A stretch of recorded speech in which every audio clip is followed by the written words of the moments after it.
அப்பொழுது அவள், உம்முடைய அடியாளுக்கு உம்முடைய கண்களிலே தயை கிடைக்க கடவது என்றாள்.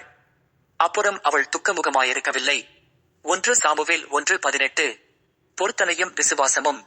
குழந்தை இல்லாத ஒரு பெண் தான் அடைந்த நிந்தைகளையும் பட்ட பாடுகளையும் மன உளைச்சல்களையும் கர்த்தரின் சமூகத்தில் கூறிவிட்டு அவரோடு ஒரு பொருத்தனையை செய்து கர்த்தரோடுதான் செய்த பொருத்தனையின் மேல் விசுவாசம் உள்ளவளாய் அந்த பிரச்சனையை பற்றி அன்று முதல் கவலைப்படாமல் வாழ்ந்து கர்த்தரின் கிருபையால் ஒரு ஆண் பிள்ளையை பெற்று தான் செய்த பொருத்தனையின்படியே அந்த பிள்ளையை தேவனுடைய சமூகத்திற்கு கொண்டு வந்து கர்த்தரின் பணியை செய்வதற்காக ஒப்புக்கொடுப்பதை 1 சாமுவேல் 1:அதிகாரத்தில் வாசிக்கலாம்.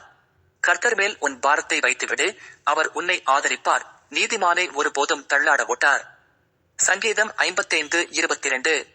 நம்முடைய தேவனாகிய கர்த்தர் மிகுந்த கிருபை, பொறுமை, நீடிய சாந்தம் உள்ளவரும், தீங்குக்கு மனஸ்தாபப்படுகிறவரும், திக்கற்ற பிள்ளைகளை கைவிடாமல் காப்பதற்கு அவர்கள் மேல் நோக்கமாயிருக்கிறார். எனவே நம்முடைய ஜெபத்தில் எவைகளை கேட்கிறோமோ அவைகளை பெற்றுக் கொள்வோம் என்று விசுவாசிப்போமா? உன் வழியை கர்த்தருக்கு ஒப்புவித்து அவர் மேல் நம்பிக்கையாயிரு, அவரே காரியத்தை வாய்க்க பண்ணுவார். சங்கீதம் 37:5.